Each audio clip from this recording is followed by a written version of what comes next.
Hey friends, dahil nga weekend ngayon, tara mamalengke tayo. Itong pamamalengke na nga lang pinaka-bonding namin ni Amar dahil bihira lang kaming magkasama tuwing weekend ko. Meron lang kaming half day na magkasama tuwing Sabado dahil may trabaho siya after lunch. And yes, pamamalengke po ang isa sa form of bonding namin. And syempre mag-breakfast na rin together. Ganda nga ng weather today dahil maaraw siya. Kaya lang ang lamig pa rin dahil nga sa hangin. Pero in fairness naman, ang lakas maka-fresh kahit na hindi pa kami naliligo dito. Diba? Mukhang fresh. Pero iba talaga yung pormahan ni Amar dito. Parang yung tito mo na galing abroad tapos may dalang napakaraming tsokolate papasalubong. Bago nga pala kami pumunta ng Costco, dumaan muna kami magpa-car wash ng sasakyan. First time ko nga lang sumama kay Amar na magpa-car wash. Ito nga yung sinasabi niya sa akin na meron daw siyang nabiling daily car wash na parang $25. Nung una nga niyang sinabi to sa akin, nagulat ako sa presyo. Sabi ko ang mura naman kasi akala ko kasama na rin yun yung paglilinis sa loob ng sasakyan. Tapos sabi niya sa akin, wala tayo sa Dubai. Isa talaga yung sa mga namimiss ko sa Dubai, yung magpupunta lang kami ng IKEA, tapos i-handover namin yung sasakyan kasi meron nagka-car wash doon.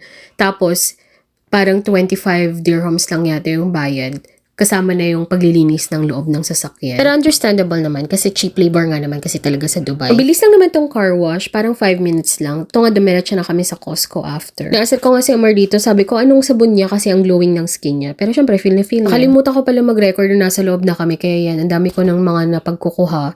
Tapos, na-busy din kasi kami sa pagtikim-tikim ng mga free taste. Syempre, free taste yun, hindi natin palalampasin yun. Sino pumupunta sa Costco na hindi nag-try ng mga free taste nila? Ito nga pala namimili kami ng masarap na hotdog kasi sabi ko, wag mo siyang bumili ng mga mumurahin na hindi naman masarap tapos hindi mo pa ma-enjoy kainin. Siguro ganun na pag tumatanda ka na, ayaw mo na yung mga pagkain na hindi masarap. Okay na magbayad ka ng medyo mas mahal.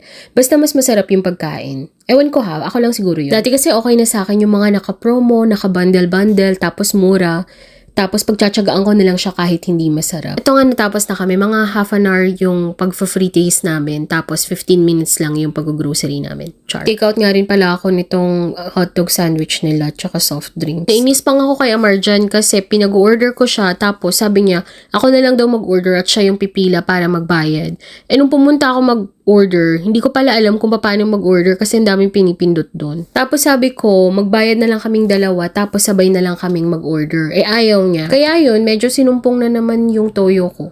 Kaya sabi ko, wag na lang, magbayad na lang kami, tas umuwi na kami. Hanggang ngayon na nag-voice over ako, naalala ko ulit, naiinis na naman tuloy ako. No judgment here, alam ko may toyo din kayo, iba-ibang level lang tayo.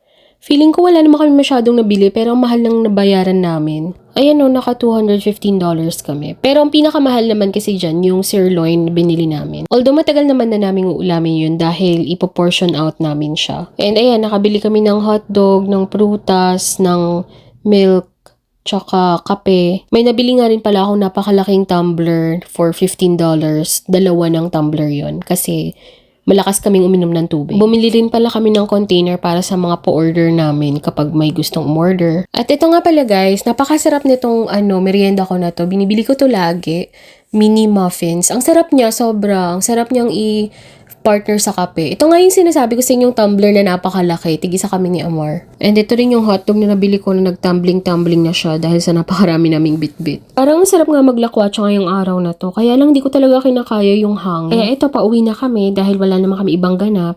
Ang bilis nga ng oras dahil after nito, pupunta na si Amar sa work. Tapos syempre, may iwan na naman ako sa bahay mag-isa, magluluto, maglalaba, maglilinis. Anyway, yun lang guys. Thank you for watching. Bye!